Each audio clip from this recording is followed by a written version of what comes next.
நிறைய இடத்துல தொடர்ந்து என்ன பேசிக்கிட்டு இருக்கிறாங்கன்னா, மீடியால இருக்கட்டும், நாங்களாம் மீடியா டிபேட்டுக்கு போகும்போது பாக்குறோம், தொடர்ந்து ஒரு விஷயத்தை கேட்டுட்டே இருக்கிறாங்க. 15 லட்சம் தாரன்னு சொன்னீங்களே, 15 லட்சம் தாரன்னு சொன்னீங்களே, எப்ப கொடுப்பீங்க எப்ப கொடுப்பீங்கன்னு தொடர்ந்து கேட்டுட்டு இருக்கிறாங்க. நாங்க எத்தனையோ முறை சொல்லி பார்த்துட்டோம், நாங்க அப்படி சொல்லவே இல்லைன்னு சொல்லி. மீடியா டிபேட்ல பேசுவாங்க, எங்கேயாச்சும் வந்துட்டு பொதுக்கூட்டம் பேசும்போது பேசுவாங்க, தனிப்பட்ட முறையில பேசும்போது கூட இதை கேட்பாங்க. சரி, இவங்க இப்படிதான் பேசுவான்னு நினைச்சு விட்டா, இன்னைக்கு ஒரு உச்சபட்சமா முதலமைச்சர் மு.க. ஸ்டாலின் அவர்கள் சட்டமன்றத்திலேயே கேட்டிருக்கிறாங்க. பாரதிய ஜனதா கட்சி தமிழ்நாடு மாநில தலைவர் அன்பு அண்ணன் திரு நயினார் நாகேந்திரன் எம்எல்ஏ அவர்கள் ஒரு விஷயத்த சொல்றாங்க. அதாவது, நீங்க திடீர்னு தேர்தலை மையப்படுத்தி மகளிருக்கு வந்துட்டு 5000 ரூபாய் கொடுக்குறீங்க, இதை நாங்க மனப்பூர்வமா வரவேற்கிறோம், வாழ்த்துக்கள், எங்களுக்கும் சந்தோஷம் தான். ஆனா நீங்க ஆட்சிக்கு வந்த உடனேயுமே மாசம் 1000 ரூபாய் கொடுக்கணும்னு சொன்னீங்களே பெண்களுக்கு, ஆட்சிக்கு வந்து 28 மாசம் கழிச்சு தானே கொடுக்க ஆரம்பிச்சீங்க. அந்த முதல் 28 மாசத்துக்கு மாசம் 1000 ரூபான்னு சொல்லி 28,000 கொடுக்கணுமே, அதை எப்ப கொடுப்பீங்க? அதை கொடுத்தீங்கன்னா நாங்க இன்னும் சந்தோஷமா இருப்போம், நம்ம தமிழ்நாட்டு மகளிர் வந்துட்டு பயனடைறாங்கன்னு சொல்லி எங்களுக்கும் மகிழ்ச்சியா இருக்கும், நாங்க வாழ்த்து சொல்லுவோமே அப்படின்னு நியாயமா கேட்கும்போது, திடீர்னு முதலமைச்சர் மு.க. ஸ்டாலின் அவர்கள் எந்திரிச்சு, நீங்க 15 லட்சம் கொடுப்பேன்னு சொன்னீங்களே, அதை எப்ப கொடுப்பீங்க அப்படின்னு கேட்கிறாரு. இது அபத்தம், அபத்தத்தின் உச்சம். 2014 இருக்கட்டும், 2019 இருக்கட்டும், 2024 இருக்கட்டும், இளைஞர்கள், மாணவர்கள், பெண்கள் உட்பட எல்லாரும் எங்களோட தேர்தல் அறிக்கையை கூகுள் பண்ணி பாருங்க, தெரியும். அதுல எங்கேயாவது 2014 தேர்தல் அறிக்கையோ, 2019 தேர்தல் அறிக்கையிலயோ, இல்ல 2024 தேர்தல் அறிக்கையிலயோ, பாரதிய ஜனதா கட்சி ஆட்சிக்கு வந்து நரேந்திர மோடி அவர்கள் பிரதமராக பதவியேற்ற பிறகு ஒவ்வொருத்தருக்கும் நாங்க 15 லட்சம் கொடுப்போம்னு எங்கேயாச்சும் குறிப்பிடப்பட்டிருக்கா? அப்படி குறிப்பிடப்பட்டு இருந்தா எங்க பிரதமரை விடுங்க, கட்சியை விடுங்க, நான் கடன் வாங்கியாவது யாரெல்லாம் இந்த மாதிரி ஆதாரப்பூர்வமா நிரூபணம் பண்றீங்களோ ஆளுக்கு 15 லட்சம் தாருங்க. இல்லவே இல்ல, எங்க தேர்தல் அறிக்கையில அப்படி சொல்லப்படவே இல்லை. சொல்லாதத, நாங்க சொல்லாதத எப்ப கொடுப்பீங்க எப்ப கொடுப்பீங்கன்னு கேட்டா இது என்ன அநியாயமா இல்ல? இப்படிதான் அவதூறு பேசிக்கிட்டே வராங்க. இவங்க தேர்தல் அறிக்கையில சொல்லிருப்பாங்க, நாங்க ஆட்சிக்கு வந்த உடனே மாசம் 1000 ரூபான்னு சொல்லி, ஆனா 28 மாசமா கொடுக்கல. அதைத்தான் எங்க தலைவர் நயினார் நாகேந்திரன் அவர்களுக்கு கேட்டேன். ஒவ்வொரு கேஸ் சிலிண்டருக்கும் 100 ரூபாய் மானியம் தரேன்னு சொன்னாங்க, அந்த 100 ரூபாய் கூட கொடுக்கல. கல்வி கடனை ரத்து பண்றேன்னு சொன்னாங்க, அதை செய்யல. இப்போ நீங்க சொல்லாதத, திமுக காரங்க உங்க தேர்தல் அறிக்கையில குறிப்பிடாதத பாரதிய ஜனதா கட்சியை சார்ந்த நாங்க, நீங்க ஏன் அங்க செய்யலன்னு கேட்டோம்னா நீங்க என்ன சொல்லுவீங்க? எங்க தேர்தல் அறிக்கையில நாங்க அப்படி சொல்லவே இல்லையே, அதை ஏன் கேட்கறீங்க அப்படின்னு கேட்பீங்களே. அது நியாயம் தானே? இன்னைக்கு நிறைய பேர் வந்துட்டு டாக்டர்ஸா இருக்கட்டும், நர்சஸா இருக்கட்டும், டீச்சர்ஸா இருக்கட்டும், காலேஜ் ப்ரொஃபசர்ஸா இருக்கட்டும், கவர்மெண்ட் எம்ப்ளாயிஸா இருக்கட்டும், எல்லாமே போராடுறாங்களே திமுக அரசாங்கத்துக்கு எதிராக. என்ன சொல்லி போராடுறாங்க? இங்க பாருங்க, 2021 தேர்தல் அறிக்கையில நாங்க ஆட்சிக்கு வந்தோம்னா இதை செய்வோம்னு சொல்லிருக்கீங்க, அதை செய்யுங்கன்னு கேக்குறாங்க. அதையே நீங்க செய்ய மாட்டேன்றீங்க. நீங்க செய்வோம்னு சொன்னதையே செய்ய மாட்டேன்றீங்க. ஆனா பாரதிய ஜனதா கட்சி சொல்லாதத அதை செய்யுங்கன்னா நாங்க எப்படி? நாங்க சொல்லாதத, நாங்க கொடுக்காத தேர்தல் வாக்குறுதிய, நாங்க கொடுக்காத உறுதிமொழிய எங்களை செய்யுங்கன்னு சொல்றது என்ன நியாயம்? இது அநியாயம் இல்ல? இது அநாகரிக அரசியல். நீங்க எங்கெங்கயோ பேசுனீங்க, விட்டுட்டோம். இன்னைக்கு சட்டமன்றத்திலயும் அப்படி பேசுறதுங்கிறது சகிக்க முடியல. அவரும் முதலமைச்சர் மு.க. ஸ்டாலின் அவர்களும் இப்படி பேசுறது கொஞ்சம் கூட ஏத்துக்க முடியாது. மாணவர்களும், இளைஞர்களும், பெண்களும், பெரியவர்களும், அறிவார்ந்த அத்தனை பேருமே உங்ககிட்ட வைக்கிற நாங்க வேண்டுகோள் ஒன்னே ஒண்ணுதான். அறிவார்ந்த அத்தனை பேருமே எங்களோட தேர்தல் அறிக்கையை போய் செக் பண்ணி பாருங்க. 3 முறையாக பிரைம் மினிஸ்டர் நரேந்திர மோடி அவர்கள் பிரதமராக இருக்கிறார். ஒரு முறை கூட எங்க தேர்தல் அறிக்கையில நாங்க ஆட்சிக்கு வந்தா ஒவ்வொருத்தருக்கும் 15 லட்சம் கொடுப்போம்னு சொல்லவே இல்லை. இதுதான் உண்மை. சரிங்க, இந்த 15 லட்சம் பேச்சு எப்படி தாங்க வந்துச்சு அப்படின்னு கேக்குறீங்களா? அதை சொல்றேன். ஒரு வாத்தியார் இருக்கிறார் ஸ்கூல்லயோ காலேஜ்லயோ. அவர் என்ன செய்யறாருன்னா, ஒரு வகுப்புல 60 மாணவர்கள் இருந்தாருன்னா சில பேர் சொன்னா ஈஸியா புரிஞ்சுப்பாங்க, இன்னும் சில பேருக்கு ரொம்ப சிம்பிளிஃபை பண்ணி எளிமைப்படுத்தி சொன்னாதான் புரியும். அதற்காக கஷ்டமான விஷயத்த கூட, கொஞ்சம் புரியறதுக்கு கஷ்டமான விஷயத்த கூட ரொம்ப எளிமைப்படுத்தி சொல்றவர் தான் நல்ல வாத்தியார். அப்படிதான் சொல்லணும். இப்ப நானால லா காலேஜ்ல ஒர்க் பண்ணும்போது 60 மாணவர்கள் இருக்கிறாருன்னா ஒருத்தருக்கு கூட புரியாம போயிடக்கூடாதுங்கிறதுக்காக சில விஷயத்த திரும்ப திரும்ப எவ்வளவு சிம்பிளிஃபை பண்ணி சொல்ல முடியுமோ அப்படியே சிம்பிளிஃபை பண்ணி சொல்ல ட்ரை பண்ணுவேன். எல்லா டீச்சர்ஸுமே அப்படிதான் இருப்பாங்க. இது மாணவர்களுக்கு நல்லா தெரியும். எப்படி நல்ல வாத்தியாரு ஒரு கிளாஸ்ல இருக்கக்கூடிய, ஒரு வகுப்புல இருக்கக்கூடிய அத்தனை மாணவருக்கும் புரியணுங்கிறதுக்காக ஒரு விஷயத்த, கஷ்டமான ஒரு விஷயத்த ரொம்ப எளிமைப்படுத்தி சொல்லணுமோ, அதே போல ஒரு தலைவர் என்பவர் ஒரு வகுப்பறைக்கு வாத்தியார் மாதிரி நாட்டுக்கே வாத்தியார். ஒரு தலைவர் எப்படி இருக்கணும்னா கடைக்கோடியில இருக்கக்கூடிய, இன்னும் சொல்ல போனா கல்வி அறிவு அந்த அளவுக்கு பெறாத அல்லது கல்வி அறிவு சுத்தமா இல்லாத மக்களாட்சியில இதெல்லாம் ரொம்ப முக்கியம்.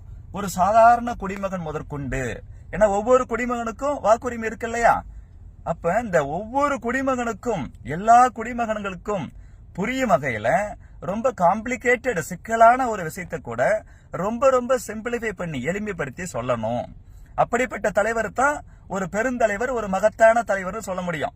நம்ம பெருந்தலைவர் காமராஜர்லாம் அப்படிதான் பேசுவார். இந்த திமுக காரங்க மாதிரி அடுக்க முடியலையோ பகட்டாவோ வார்த்தை ஜாலம் பண்ணியே பேச மாட்டார். ஆனா முக்கியமான எல்லா விஷயத்தையும் ரொம்ப எளிமைப்படுத்தி சாதாரணமா பேசுவார். அது எல்லா மக்களையும் சென்று சேரும். அப்படித்தான் பிரைம் மினிஸ்டர் நரேந்திர மோடி அவர்கள், அவர் ஒரு கிரேட் கம்யூனிகேட்டர், எல்லாருக்கும் ஈஸியா புரியுற மாதிரி கொண்டு போய் சேர்க்கக்கூடிய ஒரு தலைவர். அவர் என்ன சொன்னார்னா, இந்த காங்கிரஸ் பல ஆண்டு காலமா மத்தியில ஆட்சியில் இருந்துச்சுங்க. அந்த காங்கிரஸ் காலகட்டத்தில் இருந்த அமைச்சர்கள், அதிகாரிகள், நிறைய பிசினஸ் மேன் எல்லாமே நம்ம நாட்டுல கோடி கோடியா பணத்தை வந்துட்டு சட்டத்துக்கு புறம்பா சம்பாதிச்சு அந்த பணத்தை எல்லாம் சுவிஸ் பேங்க் போன்ற ஃபாரின்ல இருக்கக்கூடிய பல பேங்க்ஸ்ல கருப்பு பணமா போட்டு வச்சிருக்காங்க. அந்த கருப்பு பணத்தை சட்டப்படி நடவடிக்கை எடுத்து நம்ம நாட்டுக்கு மீண்டும் கொண்டு வரணும். அப்படி வெளிநாடுகள்ல பதுக்கி வைத்திருக்கக்கூடிய, வெளிநாடுகளின் பல்வேறு வங்கிகளில் பதுக்கி வைத்திருக்கக்கூடிய கருப்பு பணத்தெல்லாம் மீட்டு இந்தியாவுக்கு கொண்டு வந்தோம்னா அது எவ்வளவு பணம் தெரியுமா? இப்போ நம்ம போயிட்டு மில்லியன், பில்லியன், ட்ரில்லியன் இப்படிலாம் சொன்னா சாதாரண மக்களுக்கு புரியாது.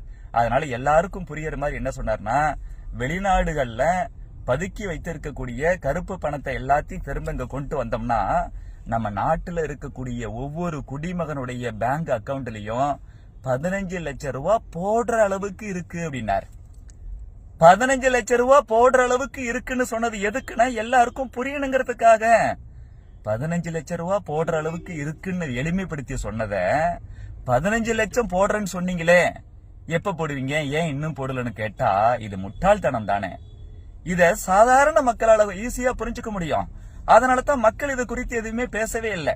பிரைம் மினிஸ்டர் மோடி அவர்கள் என்ன சொன்னாரு, வெளிநாடுகள்ல இருக்கக்கூடிய கருப்பு பணத்தை இந்தியாவுக்கு மீட்டு கொண்டு வந்தோம்னா ஒவ்வொரு குடிமகனோட அக்கவுண்ட்லயும் 15 லட்சம் வரைக்கும் போடுற அளவுக்கு வச்சிருக்காங்க.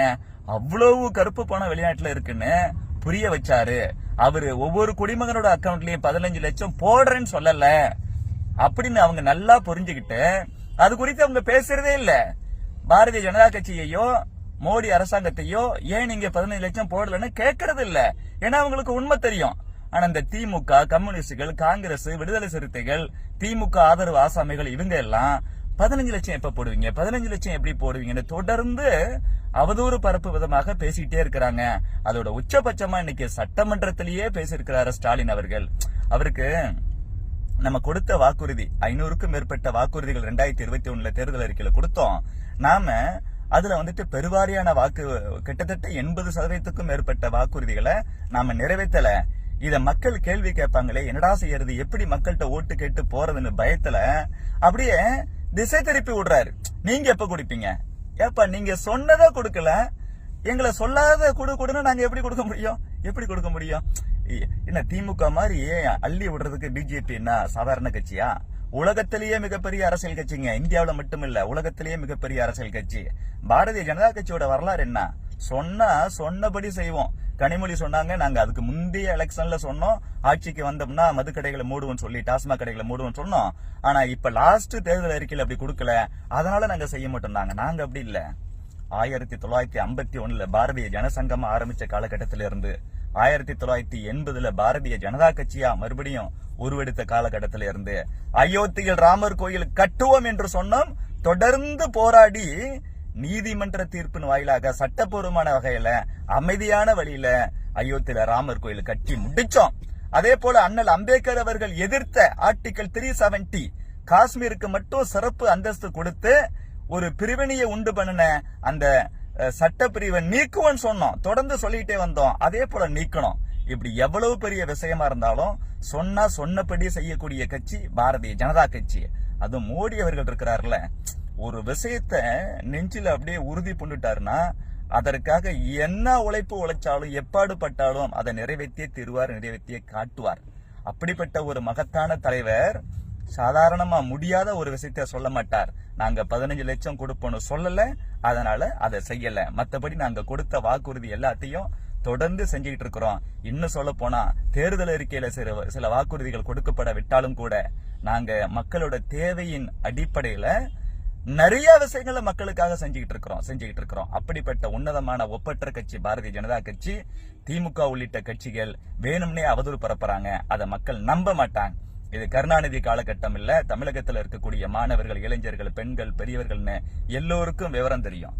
எதுவா இருந்தாலும் அவங்க கூகுள் பண்ணி பார்த்துட்டு சொந்தமா முடிவெடுப்பாங்க. விவரமா யார் எடுத்து சொன்னாலும் உண்மையை சொன்னா அவங்க ஒத்துப்பாங்க. மக்களுக்கு தெரியும் திமுக, மு.க. ஸ்டாலின், உதயநிதி ஸ்டாலின் இனிமேலும் மக்களை ஏமாற்ற முடியாது. தமிழக மக்கள் முடிவெடுத்துட்டாங்க. வரப்போகிற சட்டமன்ற தேர்தலில் திமுக தலைமையிலான கூட்டணி மாபெரும் தோல்வியடையும், டெபாசிட் இழக்கும். அந்த கூட்டணி சார்பில் யாருன்னாலும் ஒவ்வொரு தொகுதியிலும் டெபாசிட் இழப்பாங்க. அஇஅதிமுக, பாஜக, பாமக, தமாக, அமமுக உள்ளிட்ட கட்சிகளோட தேசிய ஜனநாயக கூட்டணி மாபெரும் வெற்றி பெறும்.